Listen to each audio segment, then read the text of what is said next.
Good morning, everybody. Welcome to the Invasion Nation Morning Show, brought to you with yours truly, Redneck. Uh, yeah. I also want to give a shout out to the people that keep us going every morning. Mill Pond Salon in downtown New London. Romaine Berg in Minneapolis. And also a shout out to the people that keep me going every day. KJ's Quick Stop in Candy, Minnesota, and Imes Garage in Candy, Minnesota. So, good morning. The music sounds awesome now with the equalizer. Thank you. That's one thing I've always been pretty good at. Who do we got rocking in here this morning? Let's see. Jerry, good morning. Penny LaRue, good morning. Matt lurking in Kansas, good morning. Keeping between the dishes, brother.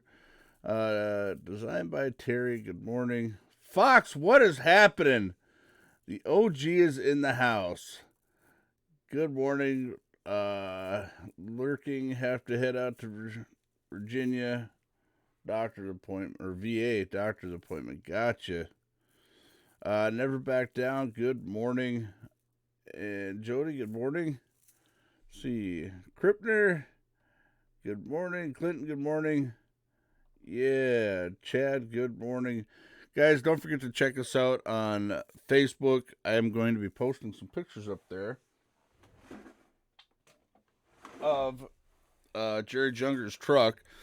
Matter of fact, why don't I do that right now? And I will show you guys here while I'm doing it. This thing's turning out pretty cool. So,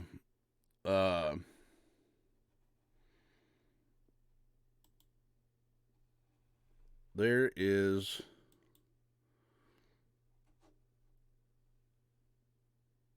Jerry right there. There's the flag that they've done on it.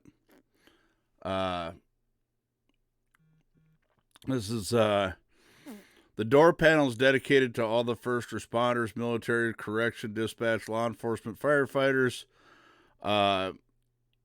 EMS nurses. Yeah.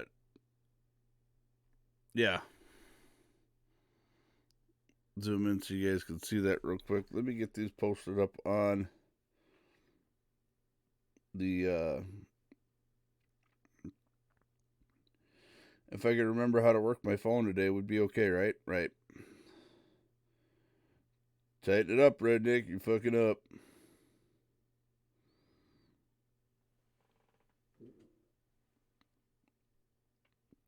By the way, these are all people that are also involved with uh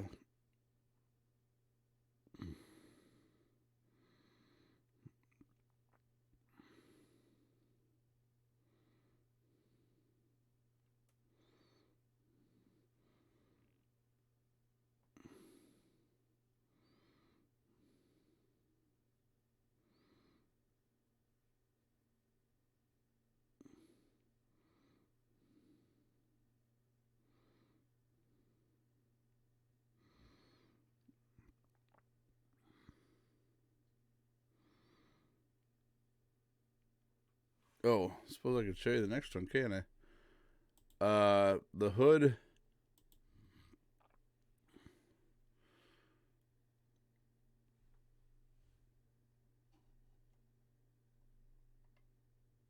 That is the hood.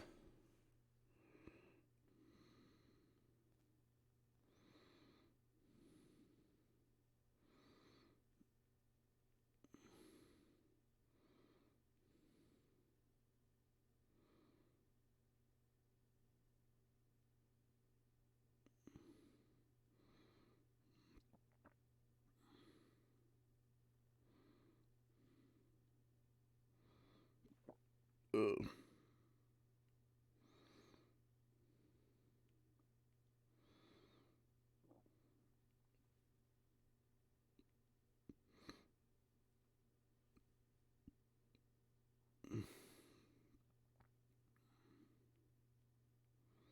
Trying to figure out what to put on the damn thing.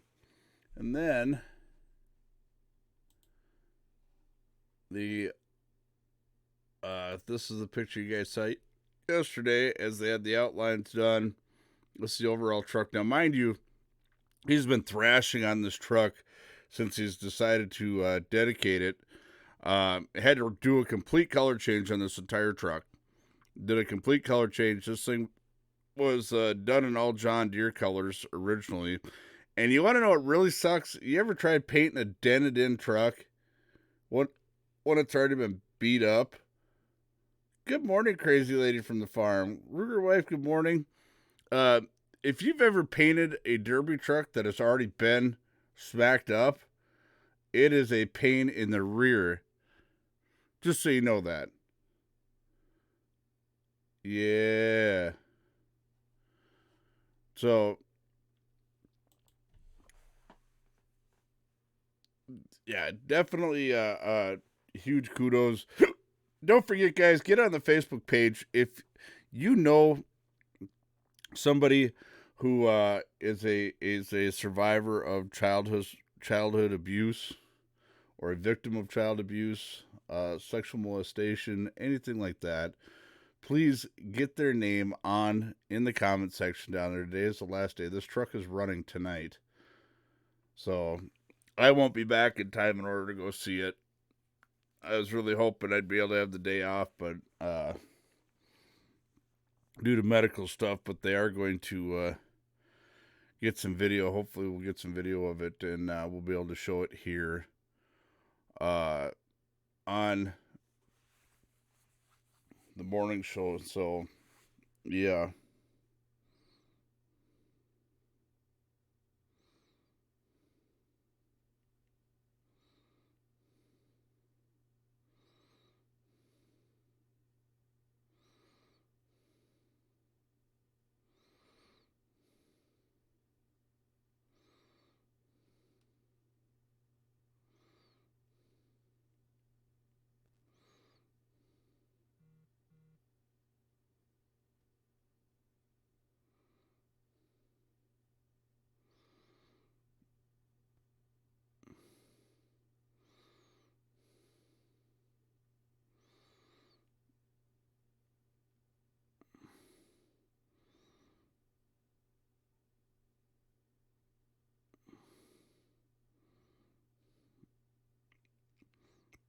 You think I'd be better at this after doing it for so many years, but I'm not. I'm really not at all. So basically, what I have to do is I have to go on here. I don't know if you guys can see this, and I have to figure out a caption.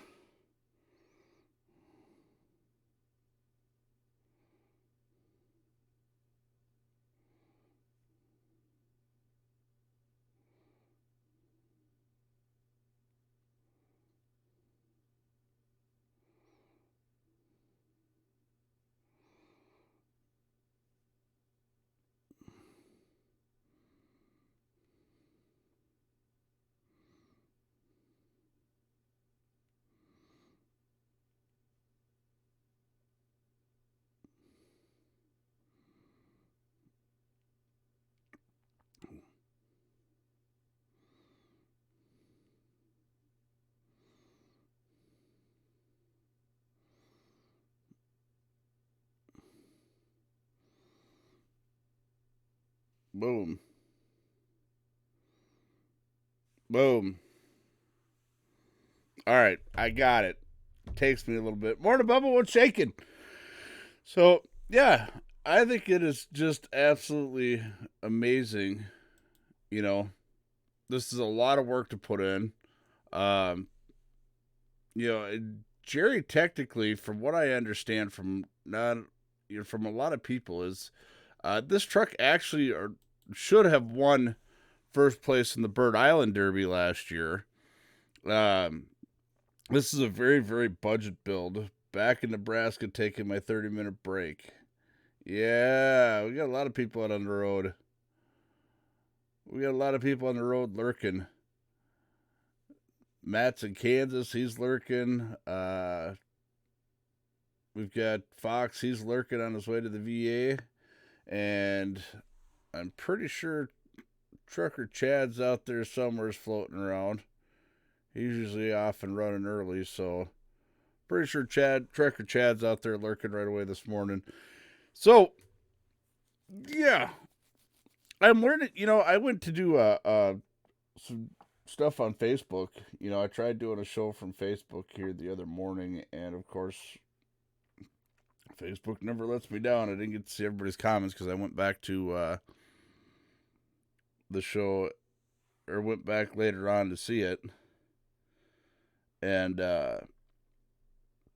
yeah, went back later on to go see it, and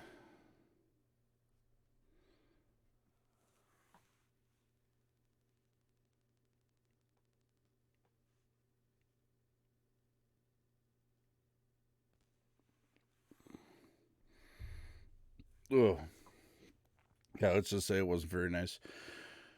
So, also the uh,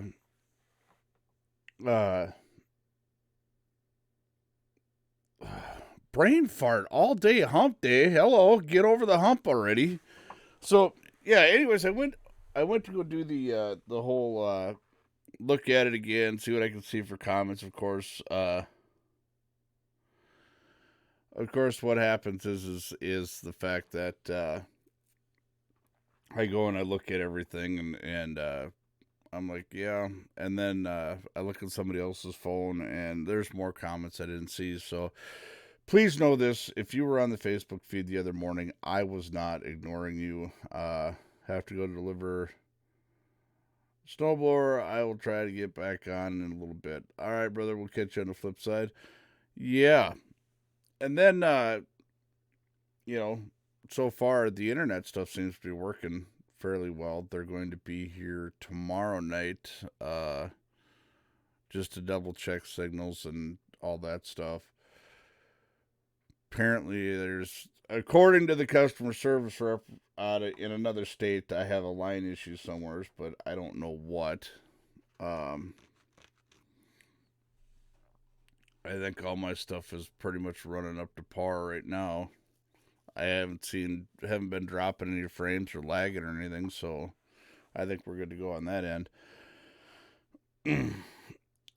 Donald Trump, I believe today is going to be making an appearance in both Texas and Dayton, Ohio. Um, of course, we know I believe it's the one of them was in Dayton. I believe was a known Antifa supporter, Elizabeth Warren supporter. Pretty much, I don't know, just lost it. I don't know what the deal was, but and then of course mainstream media is by all means dicking this all off. Here's the thing I don't like. Here's what's going on with this, and this is why I haven't been talking about this a lot lately. There's a lot of stuff that comes out with quote unquote mass shootings. Okay. Oh yeah! Mason James Johnson is now following. All right. Here's the thing with the term with mass shootings that I don't like. That before the bodies are even laid to rest, uh, you've got mainstream media, and even Donald Trump and people all over in Congress. First thing they want to do is they want to blame video games.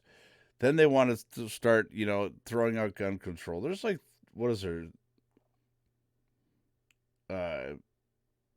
300 million, if I remember right, 300 million private owned guns in the United States. Most gun owners are very legal. We are not at the top of the food chain for violence. Period. We're not. Morning, Gus. We're not. The thing is when you talk gun statistics, we are one of the lowest countries out there as far as gun violence.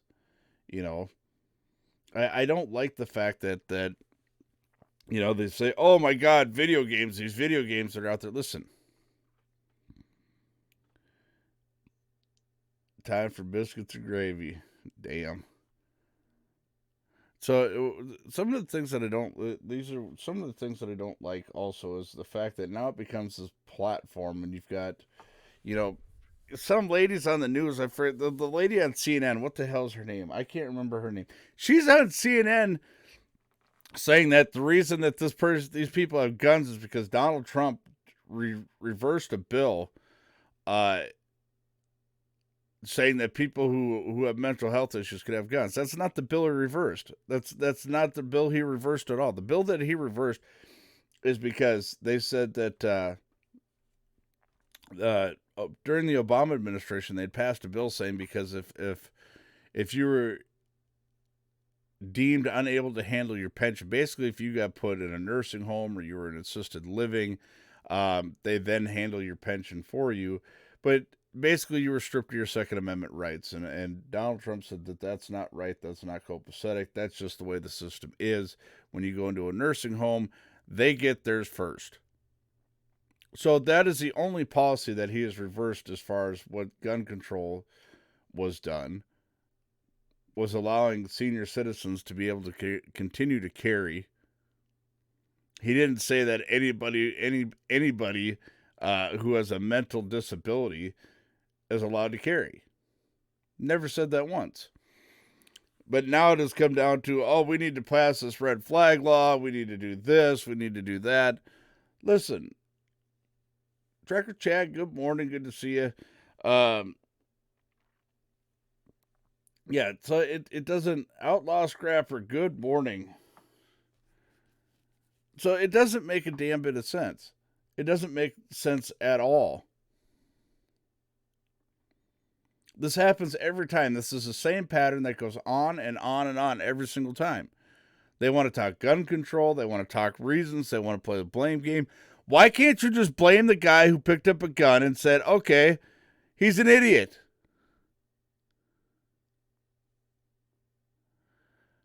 The one guy just had a blatant hate for Latino Americans. But that's Trump's fault. It can't be the fact that he's always had it.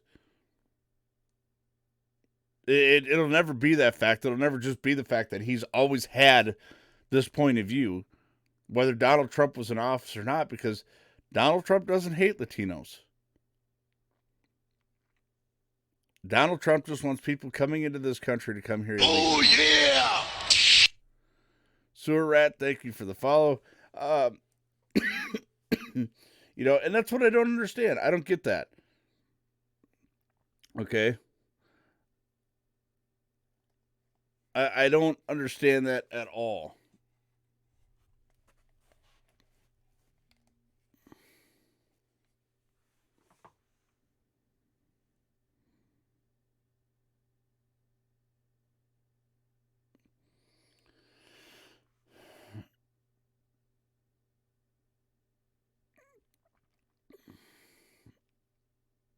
The red flag law is now what Minnesota was talking about. The one that Trump is considering. His is less strict. His still fully supports the Second Amendment. I don't know. I have not seen a bill put out exactly. I've seen speculations of what his is. Right, but who gets to determine who gets to buy guns?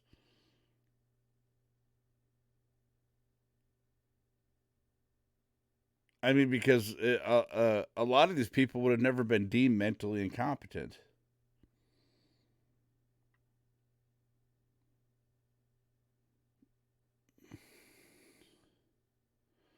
If somebody wants to kill people, they will find a way.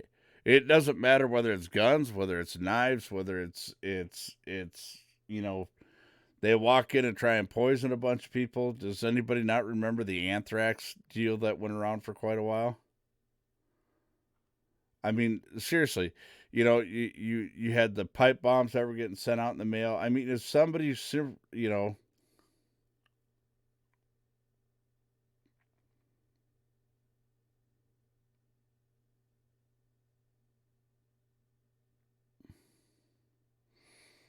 simple as that. But the Second Amendment thing is the way so America will still have this problem in the future. All right, Trucker Chad, thank you. Making them dirt road dollars. Way out yonder, having them holler.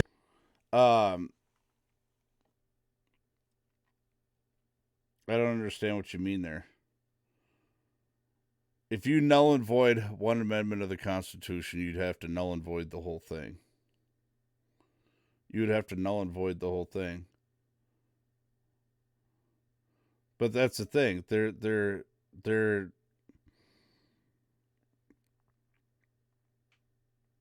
it wasn't automatic rifles. That's the thing.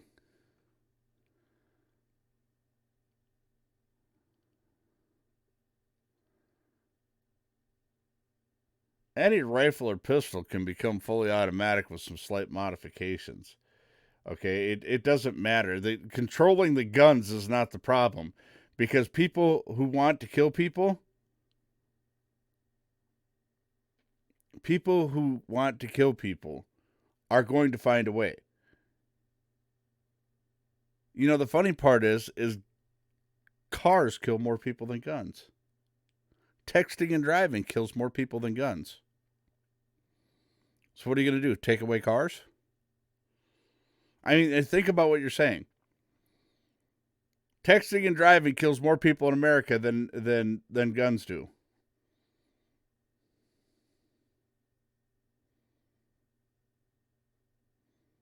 So, Sewer Red, if you're in, I am looking at other countries. Look at countries. Look at New Zealand. New Zealand had the strictest gun regulations in the world, and look at what happened there. Strictest gun regulations in the world.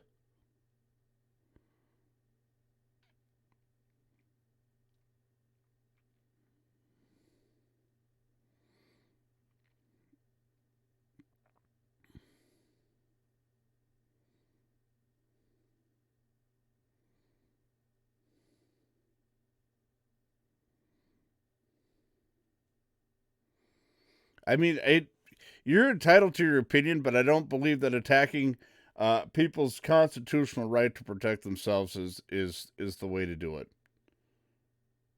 I don't believe that at all.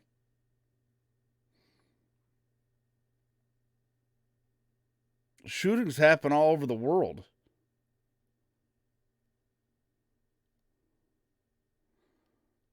Look at the Middle East. They have shootings daily. Daily. You want to talk about other places in the world? Look at what goes on in Africa or South America. But we don't hear about that stuff on mainstream media. Do your research. Don't watch mainstream media for your resources. Do your research. There are countries in the world that have shootings daily. Quote unquote mass shootings, by the way, which there are no legal definitions.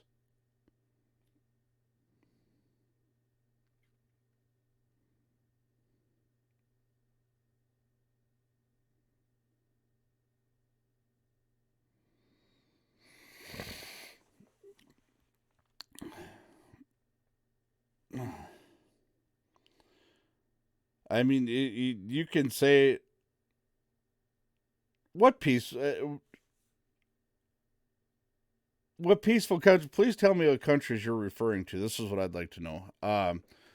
You know, I do. You know, I believe that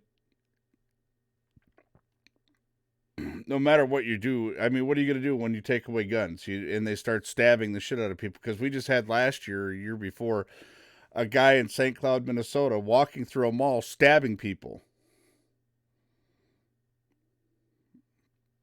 And the only thing that stopped him was a guy with a gun.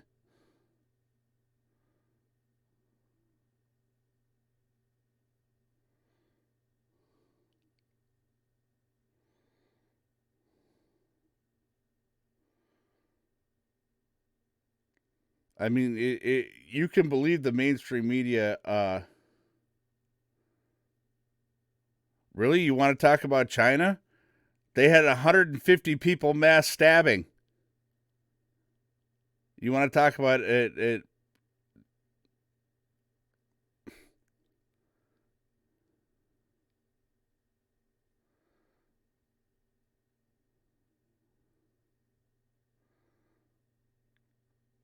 So,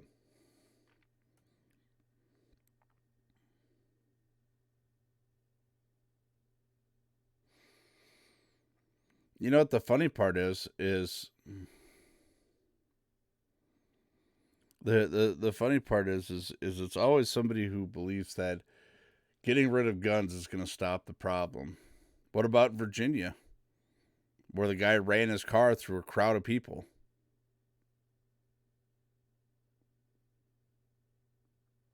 You know, guns aren't the problem. It's the people who are the problem. No matter what you do, you're not going to stop people. I mean, do we not remember the guy in California that took the tank, or they took the tank through downtown Los Angeles? Or what about the guy who took the bulldozer and made it a fully armored vehicle? You know, I mean, let's think about this. Let's think about what you're saying here.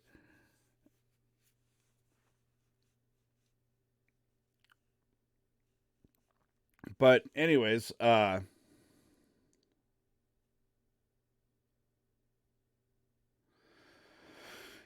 I mean, and you're entitled to your opinion, and I'm not mad at you for that. No, I don't believe violent video games are the problem. I don't believe that at all. I believe that people who perform mass shootings and things like that are very weak individuals. I don't believe there's anything to blame but what's going on in their head. I believe if you fix the mental health system right now and you make mental health easier for people to attain, instead of allowing insurance companies to dictate when you have health insurance, instead of being medicated, you should go through and say, okay, this person needs to have. Am I opposed to an evaluation, which there's a background check and things like that? You know, no, some people need an evaluation. But you know what the funny part is? In communities in the United States where guns are required as part of city code, do you know they have less than 1% crime rating? Do you know that? Bet you didn't know that, did you?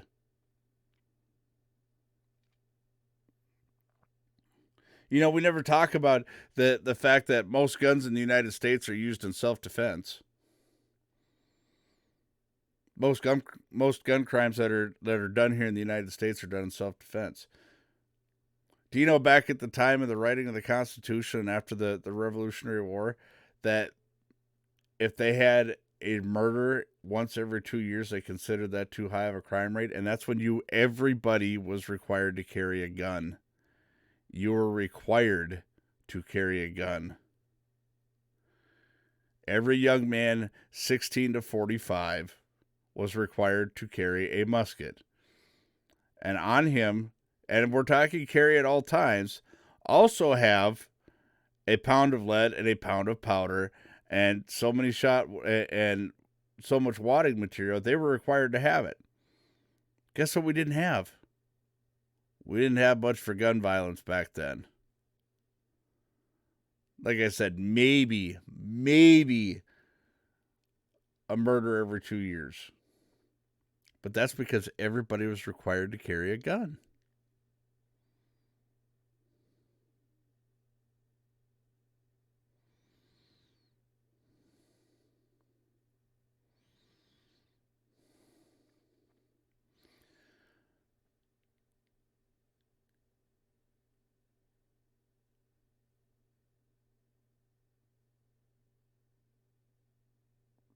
Lene, it says, my cousin's daughter was on Facebook yesterday bashing Trump. She literally told her brother, why did you comment if you're not here to fight about it?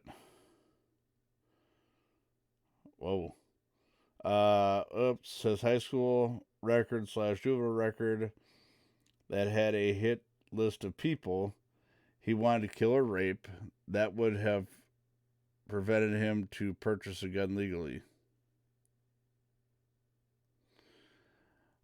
If laws taking guns from law abiding citizens will work, explain why drugs are so available with strict laws in place. Excellent point, Matt. Matt, I mean, excellent point. If government restriction, let's talk about the war on drugs that was declared back in the 1970s. Let's talk about the war on drugs declared 1970s. This is the government restricting drugs from pot all the way up. What good did it do? You want to know how I mean somebody explained that to me. How well did that do? I mean, now we have taxpayer funded treatment programs. We got people going to treatment constantly, and they get out, and this is their punishment. They get to go, you know. And my thing is this: they want to do it as long as they're not breaking the law, doing it as far as hurting people, whatever. Let them do it. Let them do it. But I don't want to pay for their treatment either. You could say, well, that's wrong. That ain't right. Da, da, da. I don't care. That is my opinion.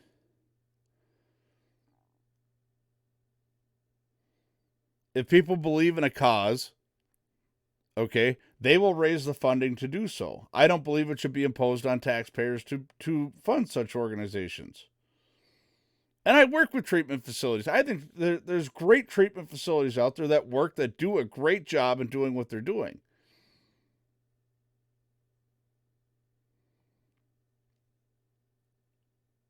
But the question then becomes, okay, you know, what are you going to do? What are you going to do about the people who don't abide by the laws? What are you going to do about the people? Okay, drugs are illegal in this country, and we know we got, you know, hundreds of thousands of drug addicts in this country. Okay, we know we have that. So you tell all the legal gun owning citizens of the United States that they can no longer own a gun. But what are you going to do about the people who don't give a shit about the law? What are you going to do about that? What are you going to say? Stricter penalties? It's already illegal. They start out at 20 years. It's called a minimum mandatory. 20 years for a felon in possession of a firearm, and they can get 5 years per bullet.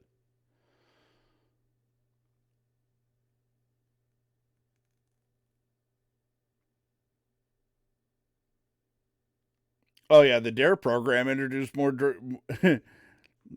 uh, introduced more kids to drugs than any other program out there. You know, the objective was to prevent kids from doing it, but more kids got educated about drugs. Like, I want to try that. I actually don't remember much of anything from the DARE program other than getting a DARE T-shirt.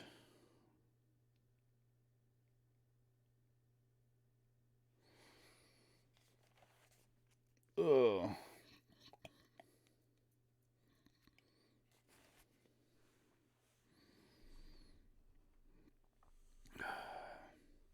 I don't know.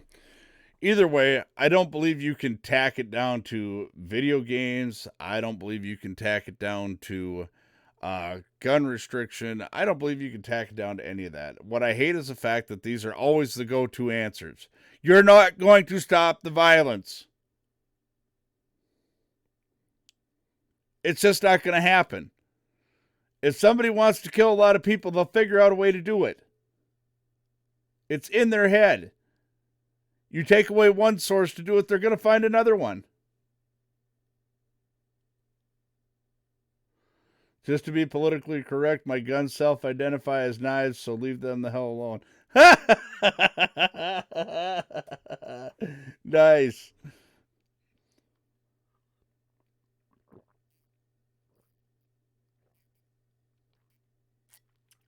And that's exactly what it is. You know, they say, you know, you want, you know, in school you're taught about the killings that Native Americans did. You know, that was we were exploring the West, as they said. We were invading their homeland, but hey, what the hell? We'll do the political correct thing. We were exploring the West and migrating west in this country. And they were killing motherfuckers left and right with bows and arrows. So then you restrict bows and arrows, right? You restrict all the bows and arrows, and and then what? You take away everybody's ability to hunt. Just like in New Zealand, they were talking about getting rid of ARs, and the people that are contracted to hunt goats in New Zealand are like, all right, we'll comply. We don't have a choice. We don't have a constitution to stand on. We'll comply by all means. It's what the country's doing. But what do you want us to do about this raging goat population that you've contracted us to take care of? Could you imagine what happens now when you take away sportsmen's rights in this country? Could you imagine what happens when you take away sportsmen's rights in this country?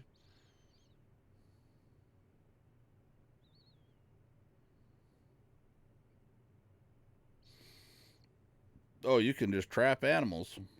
That still doesn't explain how the hell you're going to kill them. But then again, what do I know?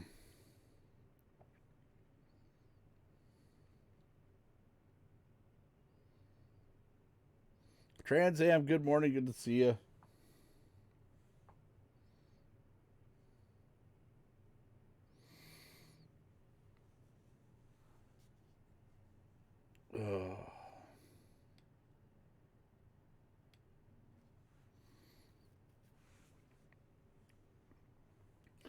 It is what it is. I mean, Tiny, good morning.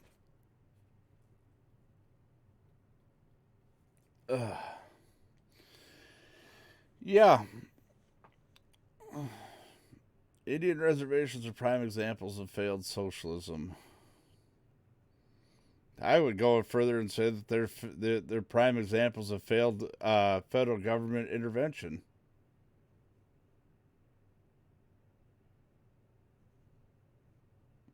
I would go that far. That's federal government intervention at its worst.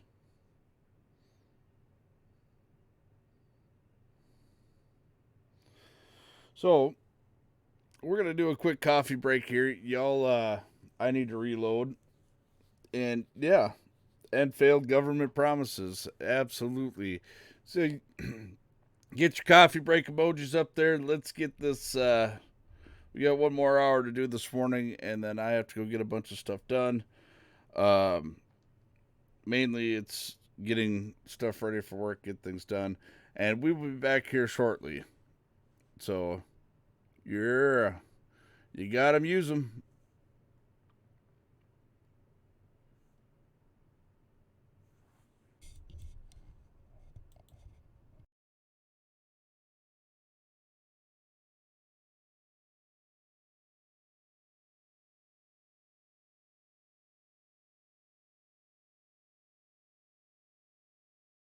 Some call me a sinner for the things I've done.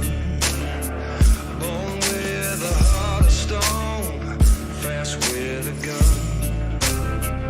I'm here to get mine, then I'll leave this town. If you're standing in my way, I'll cut you down. You can't tame.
things I've done.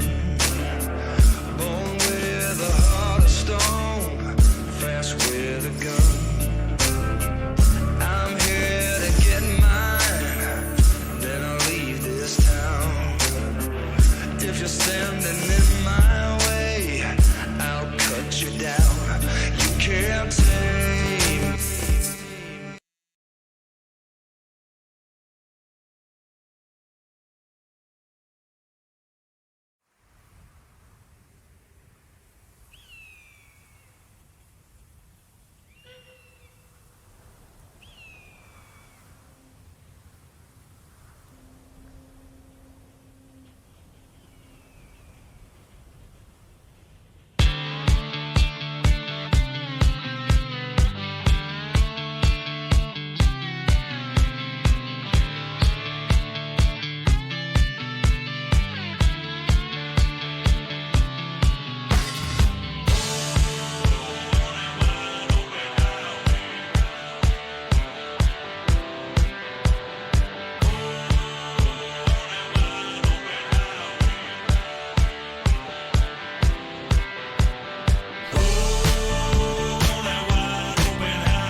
Whiskey drinking son of a bitch. I'm a wailing, playing, finger waving, stomp your ass right in the ditch. 12 pack, rack with a gauge, bumper, sticker, tailgate. Says goddamn right, I'm American made. Earn what I got, ain't nothing you can say.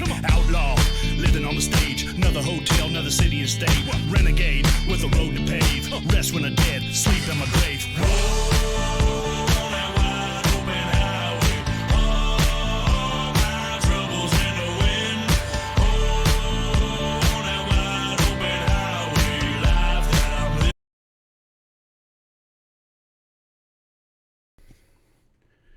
Welcome back, everybody, to the Invasion Nation Morning Show. Yeah. Alright, travel buddy. Okay. I see you.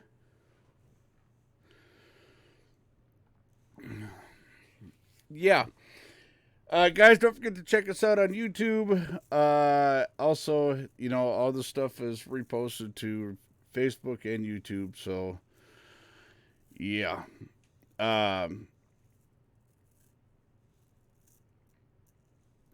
What, did we lose our commands again?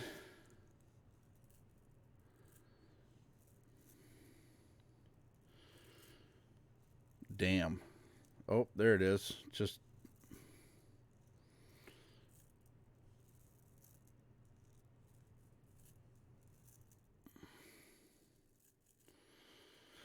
so also don't forget to check out redneckinvasion.org for, you know, your Redneck Invasion apparel, for your stickers, your koozies, stuff like that. We've got it all there. Go check it out. I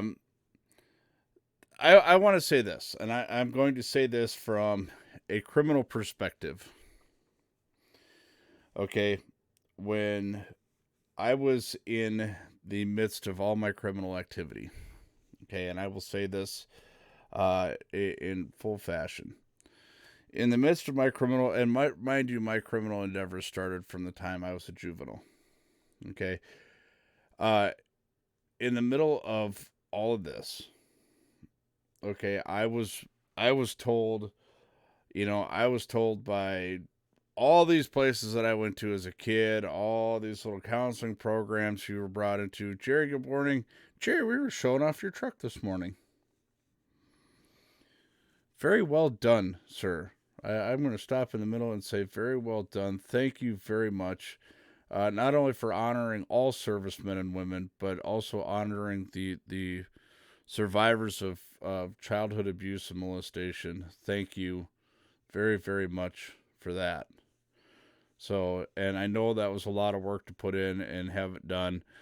Brother, nothing but the best of luck. If you guys are not doing anything and you can get to New Ulm, go cheer Jerry on. Yeah. He's going to get out there and do some bang up and drive that tank that he calls a truck. I'll put it to you this way: this truck is so well built, I don't have anything I'd want to try and hit it with because it's gonna hurt.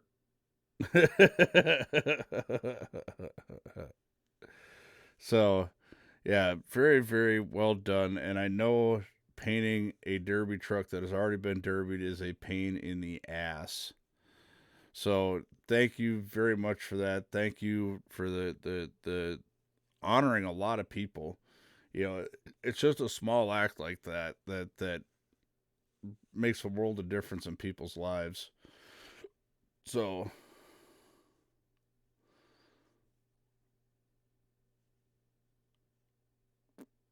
uh,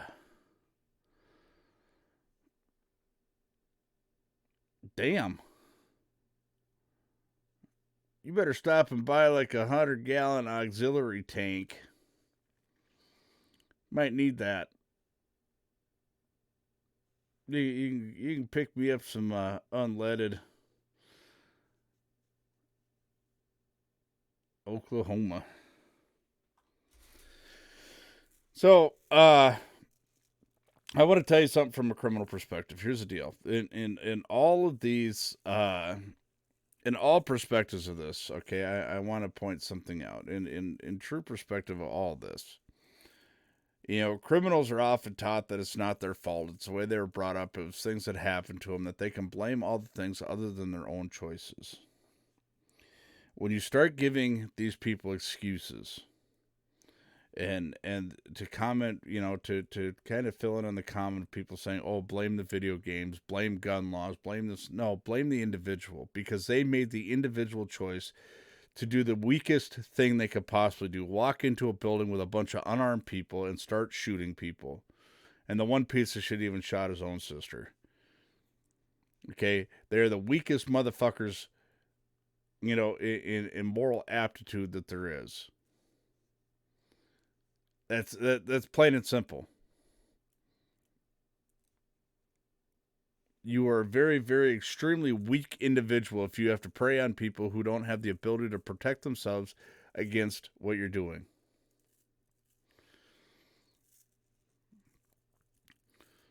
Okay, I made my choices as a criminal. The people I hurt, I made that choice willingly and full knowledge of the fact that people are going to get hurt. By putting gun control laws out there, you are not going to stop people who think the way I used to think. You're not going to stop them at all. You're just going to make it easier for them. You're going to make it easier for them to control the situations that they are in. You're going to make it extremely easy. What's a prime target for somebody who wants to go and kill a bunch of people? Gun-free zones. Gun-free zones. You make it easier for them.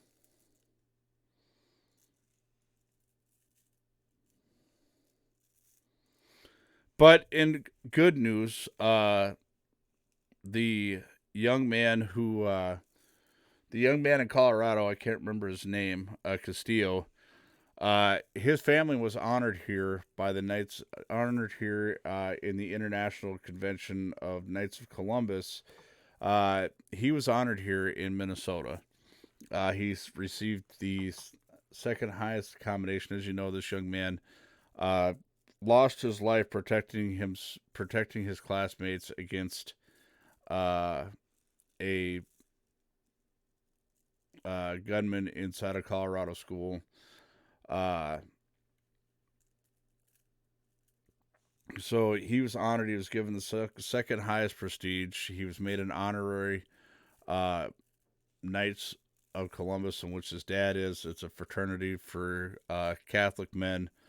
You know, and it's an honor giving, you know, the second highest honor given to people of charity. So, you know, everything I've read about this young man, very, very,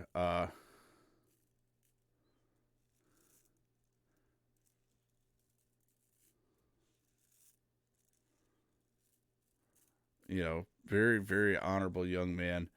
Uh, Travel buddy, that's possible over here, but in the U.S. it isn't. If you forbid guns, criminals still have them, and other people can't defend themselves anymore. Their criminals know that, so it's easier for them to do what they want to do. Absolutely it is. And I will tell you, it is their 100% choice. You think by taking away guns they're going to quit? No, they're not.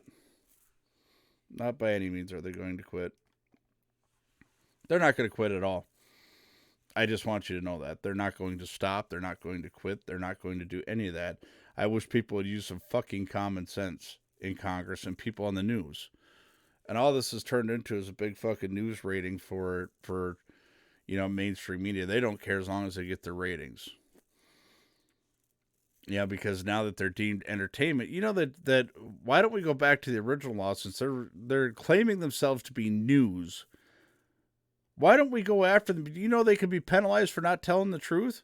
Because if that's the case, every fucking commentator on CNN right now would be in jail.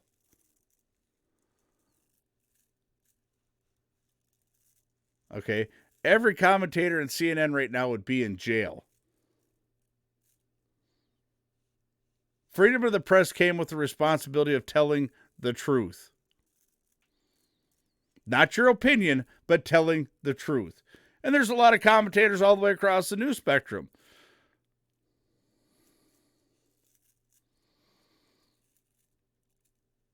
But like the lady on CNN who's been out there saying, well, Donald Trump passed a law that made this possible, or took away the Obama's law that made this possible. No, the one thing that Donald Trump overturned was the fact of senior citizens who are in situations where their pensions are delegated,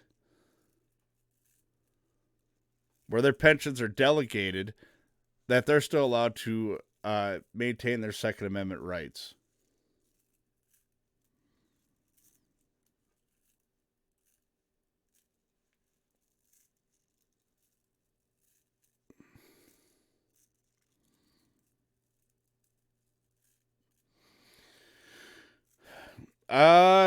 Justin, I believe you're right. I believe that his re-election, there's a lot of people who are having a hard time standing behind him. But I mean, look at the other side of the spectrum.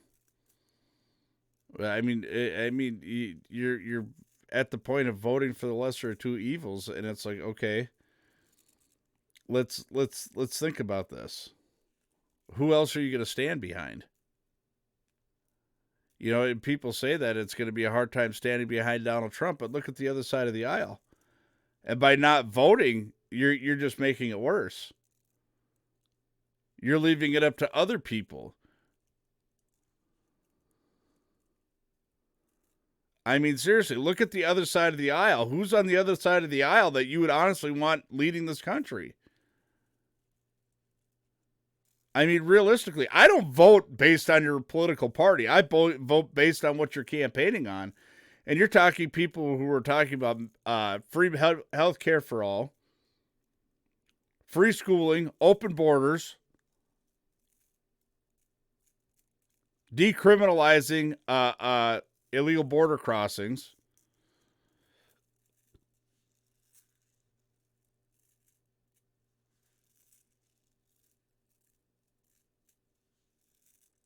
And I mean, that's truth of the matter. And people are like, well, I voted for somebody who wasn't going to get elected anyways. Well, that's great. Like I was watching this, they were doing Vice was doing this political debate between black conservatives and black liberals. And the one guy stands up there and he said, I didn't vote in the 2016 election. Then you have no right to be saying anything. If you don't vote, you have no right to say anything or commentate anything that is happening politically. That is my opinion. By not voting, you then in turn mean that you choose to remain silent.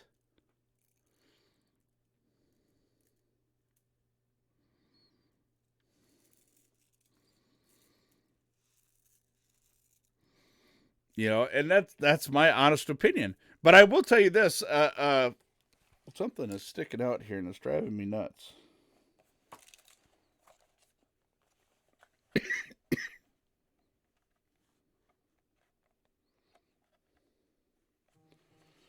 Okay, got it figured out now. I will tell you this though. Okay, one of the things that they've made me brought to realize is, do you know that they claim that the left is always claiming Donald Trump is racist and this and that. Do you know that every black conservative that came out and said that they were conservative or now voting Republican, they said they got more racist hate from the left than they know what to do with. Every single one of them. All right, Justin, we'll catch you on the flip side. Every single one of them had said that they had gotten called more racist things from their former constituents than they ever have from any conservative.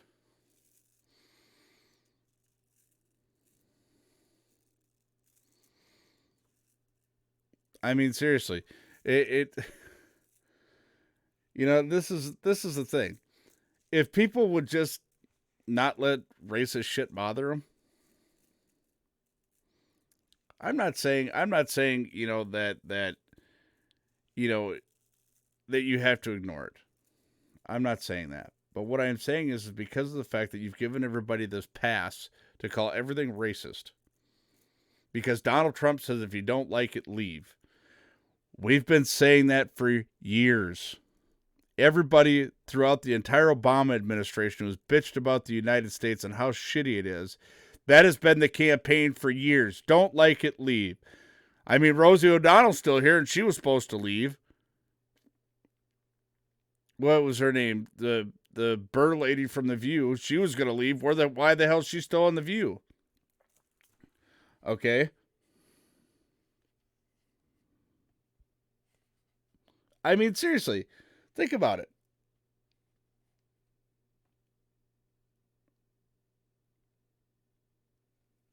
Am I hitting the right button? Probably not.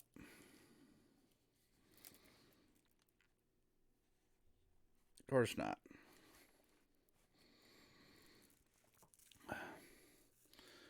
Yeah, and here's the thing. It's just like now, it's okay to deem these detention centers that Obama built.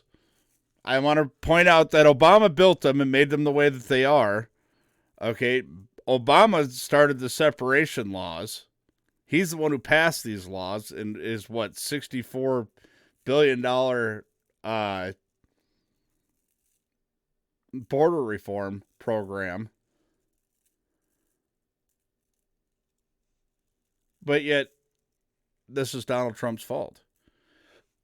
But here's the thing. Here's what the left likes to make people believe. They like people to believe that they're uneducated. I have Democrat neighbors who will not come talk politics with me. They refuse. Democrats refuse. A lot of Democrats refuse to come and talk politics with me because they think I'm a fucking idiot. Oh, Donald Trump's racist. Really? How? Well, what he said to AOC. What did he say? What did he say?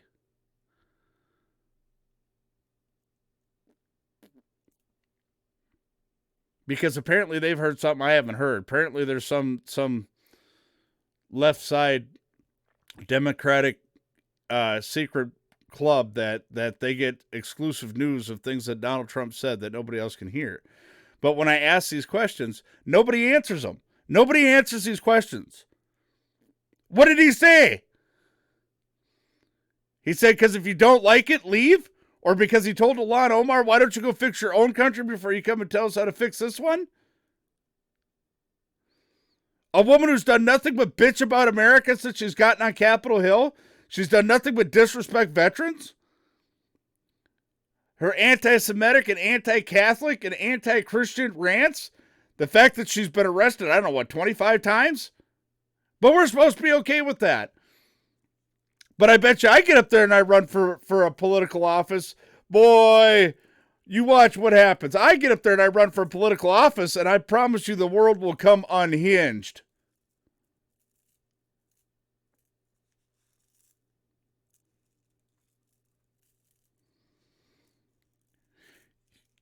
Ilhan Omar is probably going to be one of the most. She's probably going to be one of the most racist candidates I've heard of there. She says white men are responsible for the killing in the United States.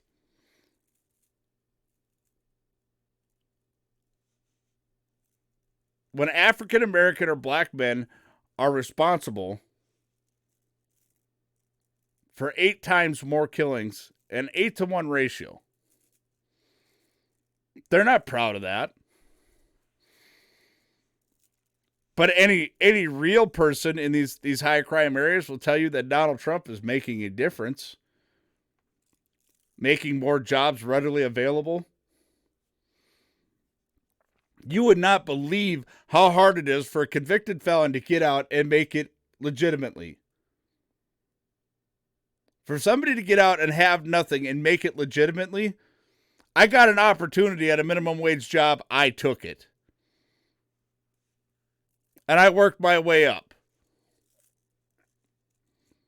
And then I got the support of my in-laws, my family.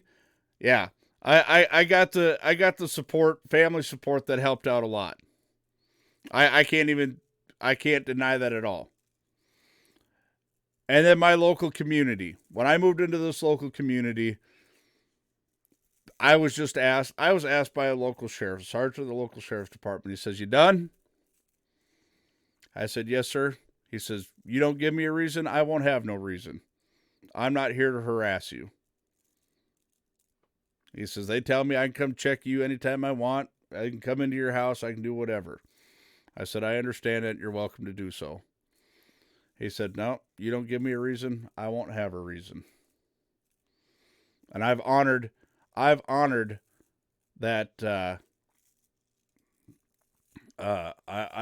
that statement, or I've honored that agreement.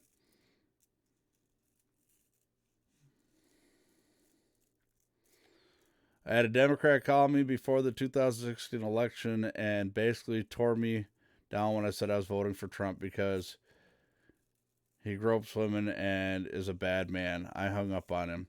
Well, I don't know how many politicians over the years have been accused of sexual misconduct or cheating on their wives. What about what's her name's black book with all the politicians in it? You should run for office. Redneck, you got my vote. It's too fucking expensive to run for office. And they expect you to be somewhat politically correct. And I don't know that I could do that. I honestly don't know that I could do that. Thank you, Jerry. I appreciate that. Making them dirt road dollars way out yonder, having them holler. Trump never mentioned names. He made a statement, and these women owned it themselves. That's what happens. You don't get me wrong. Now, if I won like a couple $100 million off the lottery, yeah, I might try my hand. I'm not going to quit doing what I'm doing. Not one bit. I'm not going to quit what I'm doing. I'm going to get on here. I'm going to do the morning show. Thank you, Gus. I appreciate it. We're making them dirt road dollars way out yonder, having them holler. Oh, that's exactly what it is. I've even tried this. I've actually walked into a job. It did not ask if I was a convicted felon on their application. Got hired, ready to put me to work, and I said, "Just so you know, I am a convicted felon." And guess what happened?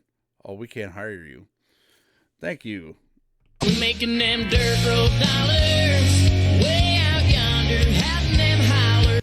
I've even had asinine things be said like, "Oh, we can't get you insured." That's bullshit. You actually get incentives. You get tax incentives from the federal government for hiring a felon. Has been for decades. You get tax incentives for hiring a felon. They say, well, you can't go out on certain calls. Bullshit. I mean, I walk into to labs and things like that on a daily basis. You think I can't get any type of clearance? Are you fucking kidding me? Somebody telling me that I had a company a ways away from here say that, oh, well, you can't go on state patrol police calls. I'm like, that's bullshit. I've been a convicted felon since I was 18. I've been in the towing business all my life. That used to be one of the businesses you could go to right off the rip out of prison was go to towing. Get the fuck out of here. Lie to somebody who doesn't know. Lie to somebody who doesn't know. If somebody told you that, they're lying.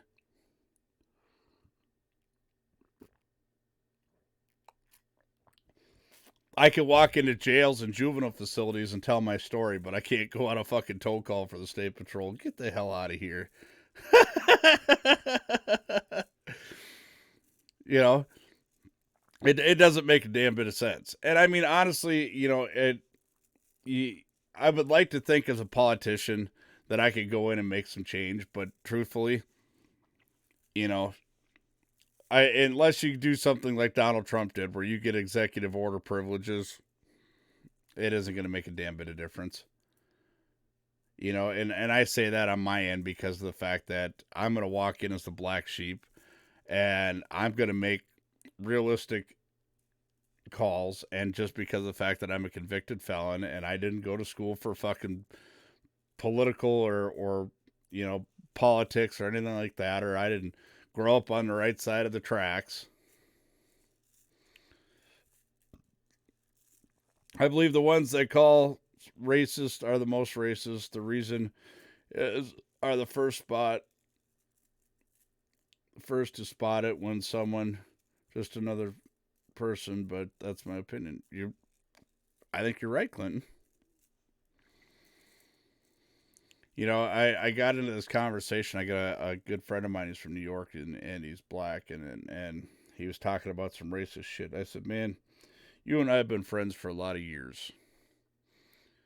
But I said, the first thing that comes out of your mouth, the first time some guard says something to you or takes something out of your cell that you didn't want him to take, the first thing out of your mouth is, you white motherfucker. That white piece of shit. I listened to your conversation. And I said, I don't believe you to be racist, but that's the comment that comes out of your mouth.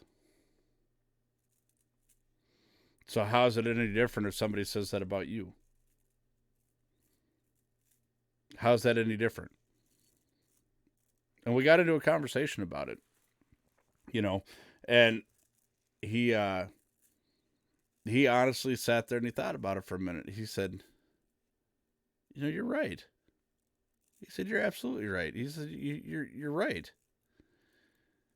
He said, that doesn't make a damn bit of sense. He says, I do say that. And he says, I don't know that I'm going to stop saying that. But he says, I need to quit saying that about other people. You know, and that was the one thing that he realized, that he needed to quit calling everybody else racist when he himself was being racist. Thanks, Jody. I appreciate that. Making them dirt road dollars way out yonder, having them holler. If you're going to turn around and use the comment, that white motherfucker, that honky ass son of a bitch, or that cracker ass cracker, whatever you want to say about white people, here's one of the biggest things I also came to a conclusion of is you know, I was told that because the conversation always comes up with the N-word, whether it's with an R or with an A, whatever, that's always a conversation people want to have. And they're like, well, that's ours. And it's like, well, I mean, if that's the case, I said, you can't say that. You can't make that comment. You say that's your word, that's yours, that's your identity. Okay, that's great. But if you're going by that section, thank you, B2 Crass. I appreciate it. Making them dirt road dollars way out yonder, having them holler. If you're making that assumption, then why is it, you know, Brent, good morning. Hey, Brent, I was waiting for you to get on this morning. Okay, so now that I got everybody in here, I want y'all to know that to be praying for Brent's wife and her family. It's her grandmother and her cousin that are both in the hospital. Her cousin was in a truck accident down south, and grandmother's in the hospital with kidney failure. If I remember correctly. So be praying for car parts guy wife. Please be praying for her family. Um, they're going through a lot right now. So yeah.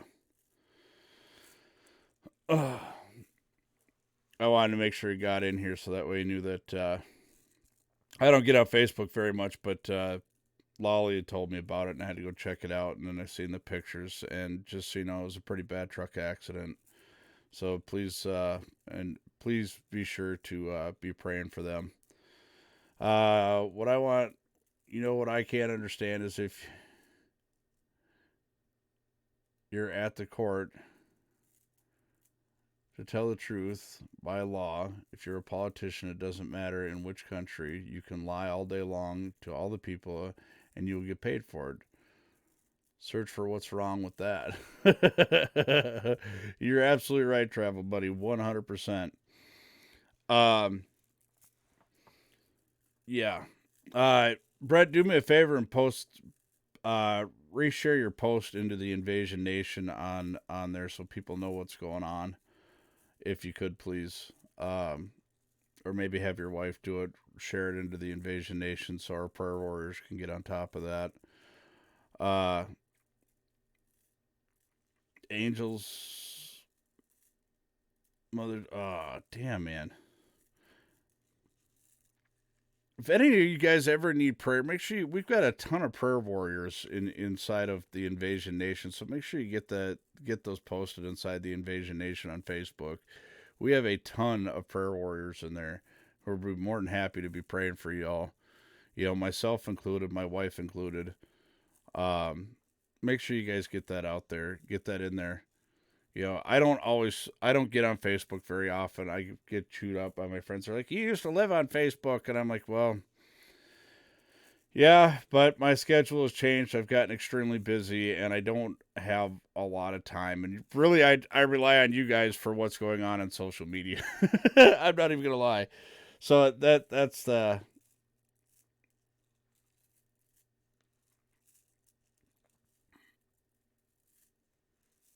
So, yeah. So, yeah, I mean, it's...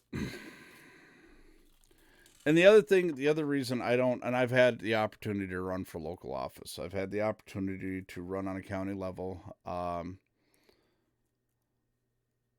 I've had the opportunity to run for political office on the county level. Had some pretty big endorsement people who wanted me to get up in the limelight. Bubba, I greatly appreciate you. Thank you. Making them dirt road dollars way out yonder, having them holler. And here's the thing, when it comes down to it, I understand the fact that I can go in and I can be a voice. But the thing is I don't want to take away from what I'm doing here. I don't want to take away from, because a lot of people get asked about that. A lot of people, update, I'm a cousin's wife in Georgia by the grace of God. They were all released late last night. No broken bones, just badly bruised. Amen. Thank you for the update, Brent. Greatly appreciate it. We'll still be praying for him because that's still a tough deal. If that reminds me, the accident I was telling you guys I was seeing, okay,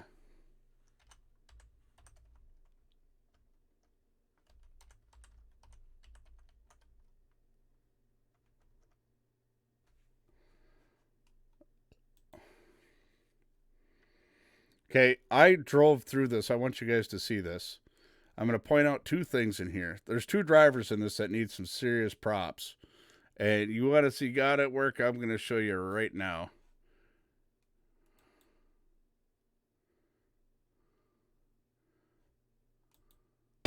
Talk about a close call. A semi-truck coming down a hill crossing from Wisconsin to Minnesota crashes just short Look at this. of some gas pumps. Hi, everyone. Thanks for joining us tonight. This all happened recently at a busy intersection in Taylor's Falls. And tonight, the surveillance video has quite the story to tell. Fox 9's Karen Scullin live near the scene with the details. Karen? It was about 10:45 yesterday morning that a semi-truck driver says he lost his brakes approaching this intersection and ended up crashing in those rocks, barely missing the gas pumps. It's late morning. The intersection of 8 and 95 is busy, but watch this. A semi-truck is west on Highway 8. You see him swerve to miss the line of cars in front of him. A blue semi crosses, then from the inside lane, he tries to make a right turn, but his cab rolls. Okay, I want to point out two things in here where they're wrong. The semi-truck that crossed, seen it coming. That's a state park over there. Semi-trucks don't go in there. Matter of fact, there's almost no room for a semi-truck in there. This is in Taylor's Falls at the intersection of 95 and 8. That truck was coming down a 7% grade. Okay. This guy managed to avoid all the vehicles. Now, this is a busy intersection. This is the only stoplight in Taylor's Falls. This guy manages to go around the traffic and cut back in. He wasn't attempting to make a right-hand turn. He was attempting to get back over in the other lane. But unfortunately, it was just too hard of a turn. But what they don't tell you is this truck over here, seen it coming, shoots his ass through the intersection to get out of the way.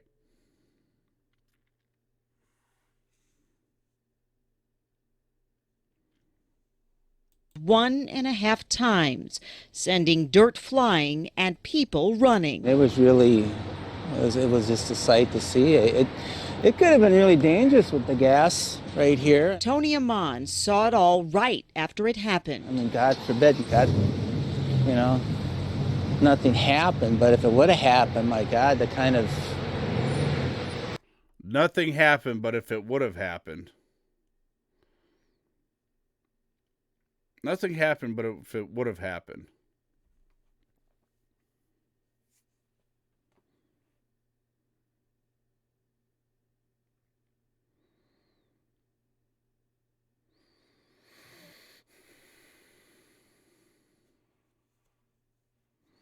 So, I mean, yeah, it was, and here's the thing, the guy crawled out of the truck.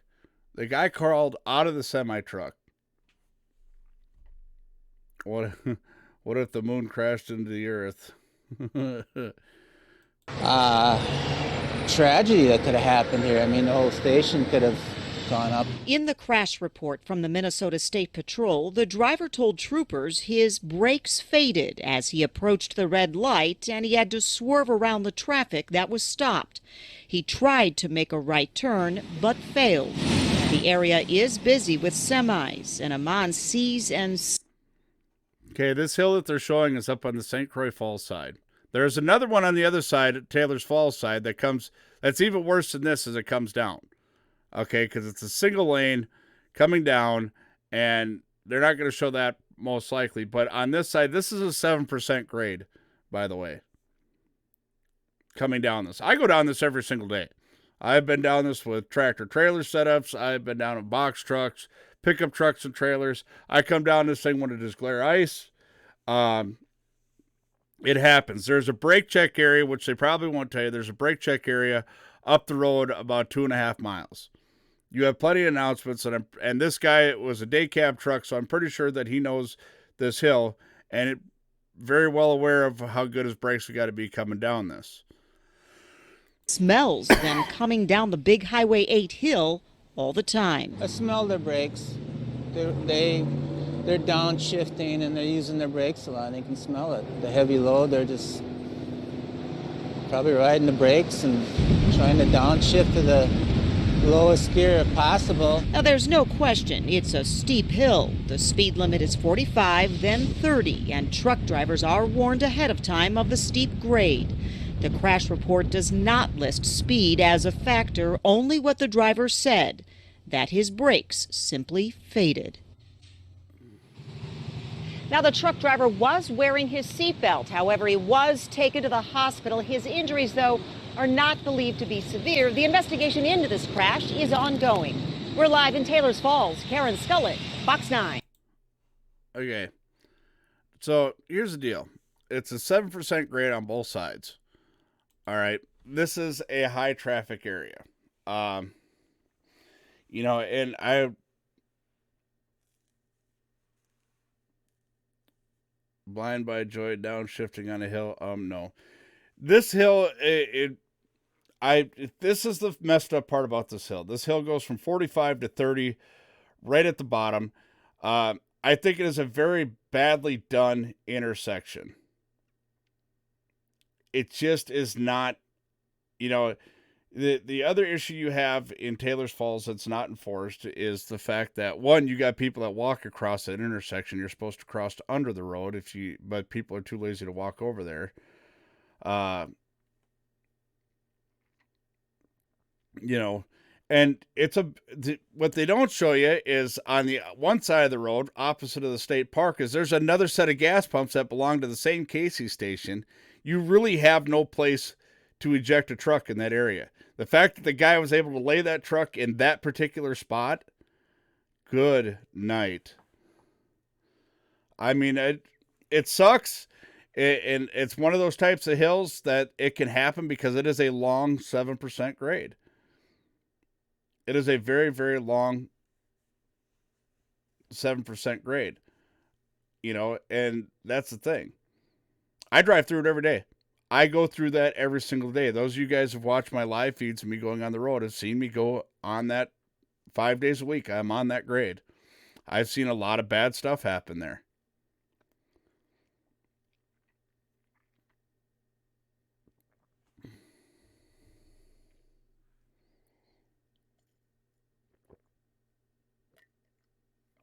I don't know if the truck was automatic or not. I know this much. You definitely hear a lot of Jake singing down that hill. You know, and I'm only going to be on about another 10 minutes. 10 to 15 minutes. Tech. I got a bunch of stuff I got to get done yet this morning. Oh, we were talking about the accident in Taylor's Falls. I drove through it day before yesterday. Nobody was hurt. I mean, nobody was killed. The driver crawled out, walked out under his own power. Can you see the crash one more time? Yeah, let me see if I can get it up here.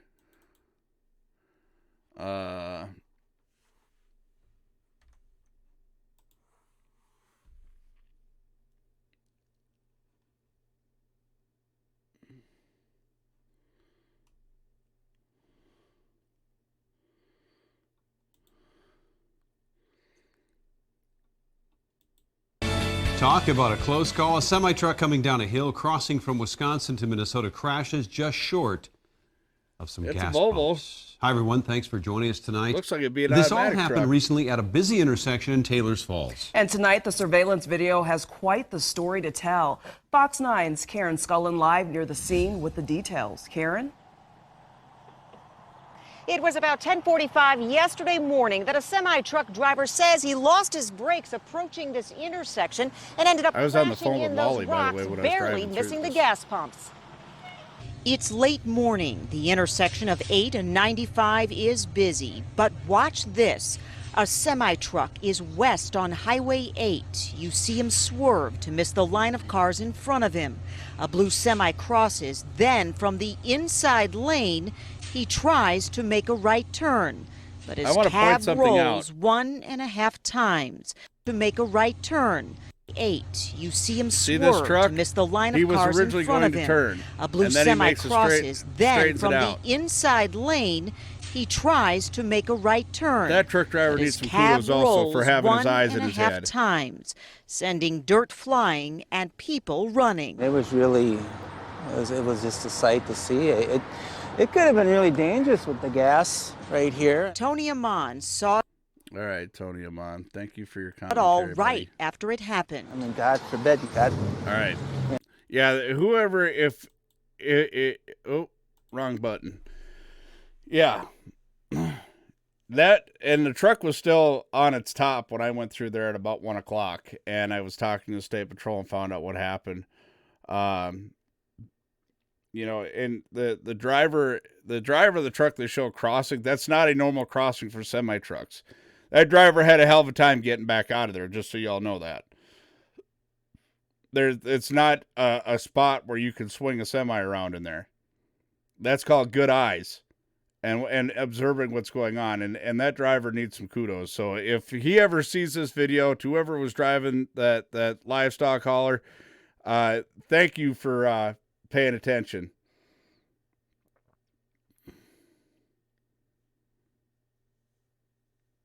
So, because that's single lane coming out of that intersection, then it splits to 4 lanes. So, he would have never made it, and we probably would have seen a hell of a lot worse accident. So, and to the driver who lost his brakes, man, I'm thankful that you weren't hurt, you weren't killed. I mean, and the fact that you didn't hurt or kill anybody else. So, yeah, that's a lot. Did you guys hear about the guy who set his van on fire? And where the hell was it? It's at a Walmart. Set his van on fire, and then there was some kids in the van next to it. On Saturday, the kids, I guess, got smoke inhalation and severe burns.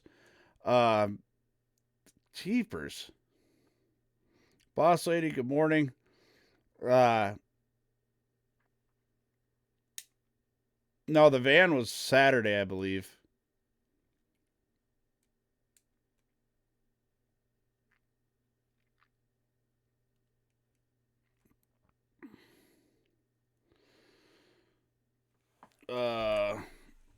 Let's see if I can find it. I thought they said Saturday.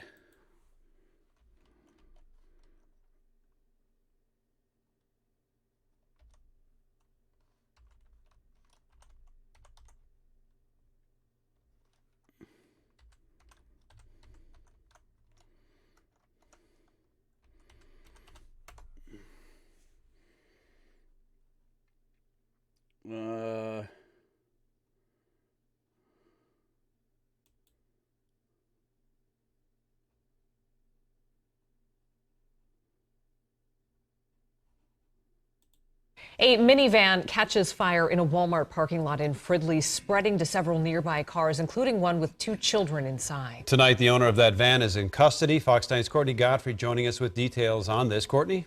Randy, 2 little girls are in critical condition tonight after being badly burned in that fire. Meanwhile, the owner of the van that went up in flames was arrested on the scene. The fire was very intense, an awful lot of smoke and flames. The photo is stunning. A minivan engulfed, and the little girls in the car next to it desperately needing rescue. Oh, it's terrible. You fall back on your training and you do everything you can to help the situation. Most of our officers are parents, so it just automatically your thoughts go to your own children. The van was parked at a Fridley Walmart when it burst into flames just after 7 a.m. The flames quickly spreading to the cars around it, including one where a 6- and 9-year-old were waiting as their mom shopped inside. There were windows that were exploding and even parts from inside the vehicle that were shooting outside and as far as 30, 40 feet away from the vehicle. Later in the afternoon, after the girls were transported to the hospital, the van they were in was towed away, while the owner of the van that caught fire, who was also shopping at the time, was taken into custody, booked on negligent fires causing injury or great bodily harm. All this as ATF agents sifted through the burned debris, slowly trying to piece together what caused the fire in the first place.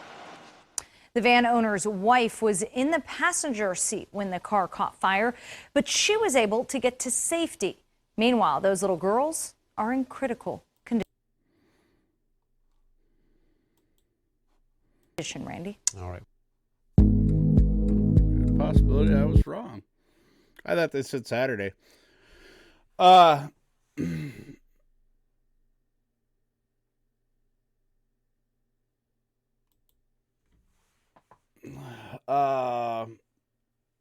Going downhill, Went late last night to grocery shop, and I wish I was carrying my gun. Never felt more unsafe there. Yeah, Walmart and Wilmer's. We try not to shop there as much as possible. We tend to make the drive out to Litchfield. And sometimes even Hutch. They're 9 years old. 9 and 6. You tell me your parents never left you in the car while they ran in to go pick up some stuff quick?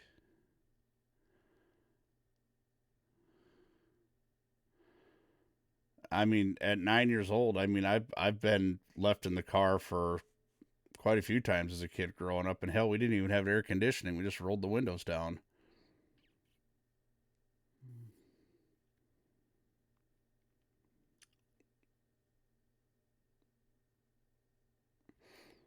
Yeah, it's.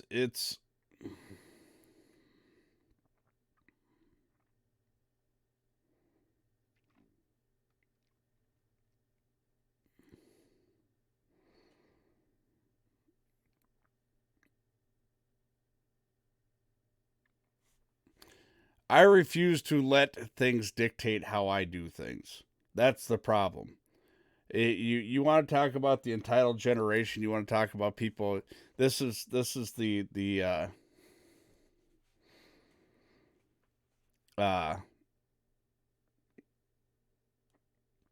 this is the issue that I have with society in a whole. We think because there's a few bad people in the world, the entire world is bad.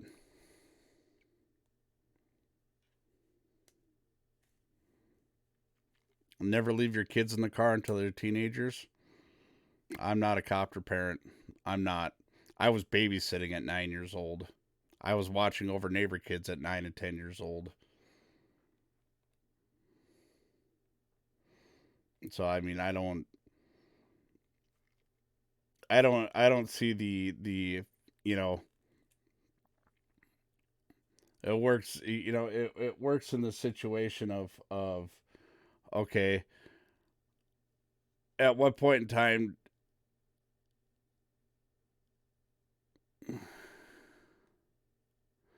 Oh, which one is it, Crane 1 or Crane 2?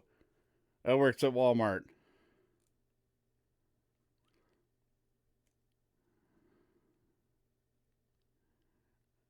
Yeah, Crane 1 I met, and Crane 2 I guess isn't much smaller, and yeah, good luck. I pity the son of a bitch that tries to manhandle one of them boys.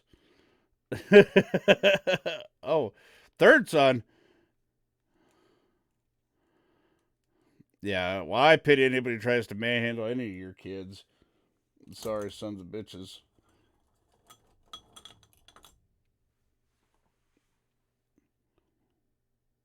Uh,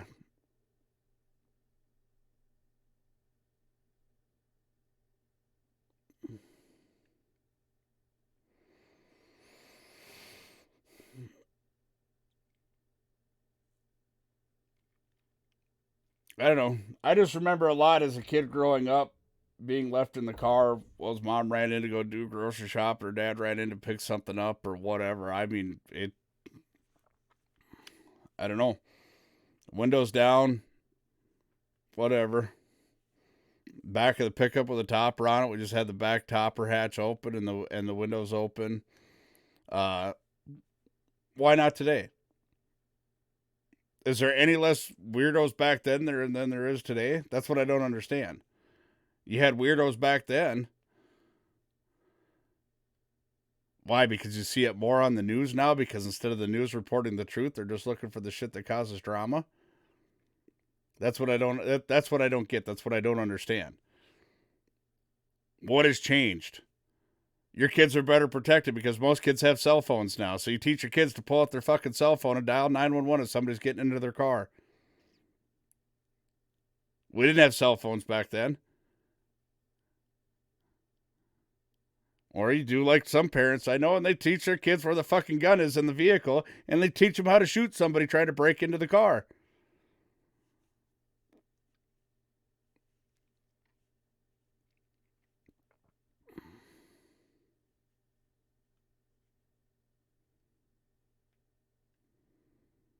It's not different opinions. Answer my question.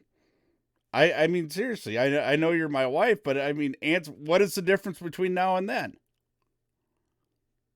It's easy to say that, but nobody ever gives me a viable reason for this. I am not going to change the way I raise kids or how I deal with kids just because the news portrays the world to be worse than what it really is. I'm just not.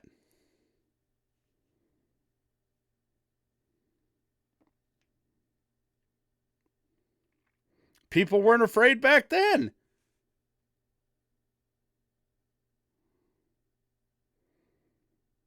Hell, when I was growing up, crack was an epidemic. And them people were fucking nuts. Crackheads were fucking retarded.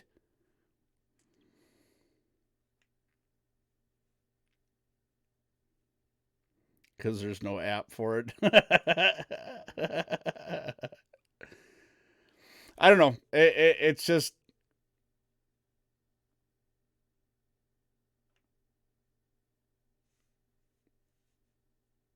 Yeah. Random gaming, what is happening? Make America great again. Absolutely. Let's keep America great. You know, that's what I don't understand. Kids are more protected than they ever have been. Cars are more protected than they ever have been. And to say that, okay, you can't leave a kid in the car while you're running the store real quick.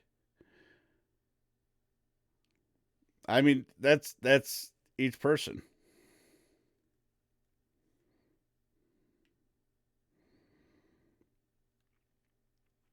You know, I could understand on a hot day and the car's not running and you leave the kids in the car. Yeah, okay, then I'd probably say something, knock a window out, do something, whatever. But, you know, this vehicle was running, air conditioner was on, kids were, they had, you know, and I don't know. I remember going all the way to Texas, sitting in the back of a grocery getter. We traveled everywhere in the back of a pickup truck, Ford F-250. You know, even now you can't do that because then you get charged for child abuse. The only thing that has made this shit worse is people's involvement, not under, you know, sticking their nose too far into raising kids. I remember as a kid, it was always the fun thing to sit in the back of the truck and ride into town. But yet people want, you want the government to get involved in gun control, healthcare. I mean, seriously.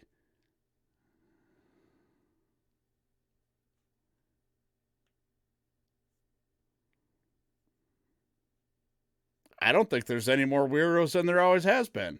I lived in both the cities. I mean, you know, I lived in both the cities and the country. I don't think there's any more weirdos than there always has been.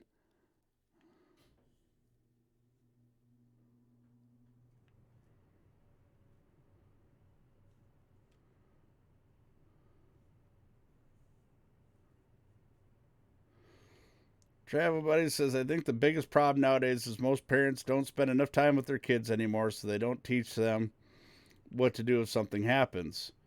Our time today is just about a rush through everything. A little change of subject. So when my sister was at Walmart, she left the kids to walk around themselves, and Nene texted her and said some weird man was following her. So that's okay.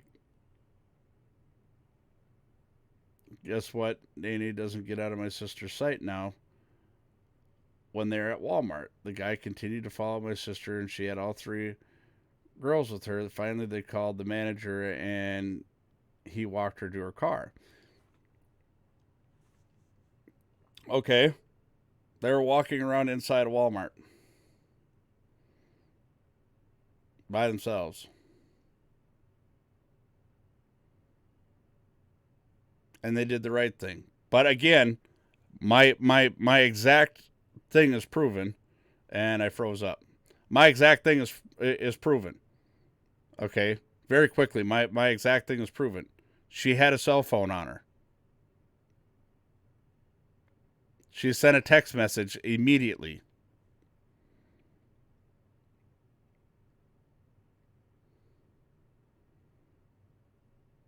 She sent a message immediately. Teach your kids to use the resources around you. They'll always be safe.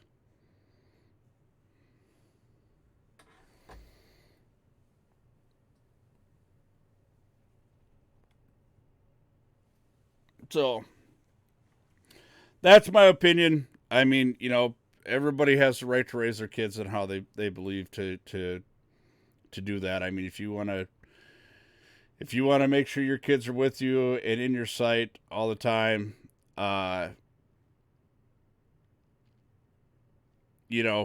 instead of and do that, that's your choice. Those are your kids. You can raise them how you want, outside of abusing them. But you're more than welcome to raise your kids in the manner and fashion in which you believe best. Me, I don't have a problem leaving kids if I believe that they're responsible enough, leaving them in the vehicle. I mean, it is what it is. I believe in teaching my kids self-defense. I believe in teaching my kids to use the resources around them, such as screaming, drawing attention to the situation, and using their phone. Okay. And look back when we grew up, our father had to work and we had enough money so our moms could take care of us and teach us everything about life. Nowadays, let's say minimum of 80% of all families, both parents have to work, and there is no APP in this world which could teach you life like your moms did back in the day. Travel buddy, I agree with you, and I also think it's because too many people are trying to chase, and myself included, trying to chase what we don't have.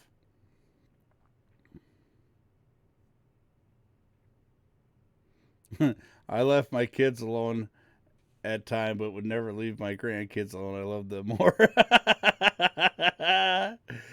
All right, everybody, that's going to be it for the show for today. Here's the thing. I don't judge anybody who chooses, to be a copter parent. I don't. That's their choice. If that's what they do, that's how they raise their kids. Okay? But I don't believe it is our place or our right to criticize anybody else who chooses to raise their kids differently. Okay? Even my wife and I, as you guys seen, have differences and opinions on how to handle that situation. To where I would give my kids the option, do you want to stay in the car while I run in, or do you want to come in with me? So, I would give them the option if they're old enough to make that decision. If they're not old enough to make that decision, you're fucking right, they're coming in the store with me. So, but for the most part, I give them the option. And I also teach them, what to do in those situations. Situations like my niece. She did the right thing. She sent a text message. But I would have had her start screaming, "Why the fuck are you following me? Hey, mister." And then start chasing them until they go all the way out the fucking store. Because once you start getting loud and you start drawing attention, people look. Especially when it comes to a child. Everybody looks. So, anyways, those of y'all out there driving, keep the tires on the pavement. Keep it between the ditches. Be safe out there. Everybody else, you guys have a great day. Till then, y'all keep them cold, keep the bottoms up. Redneck will holler at you later.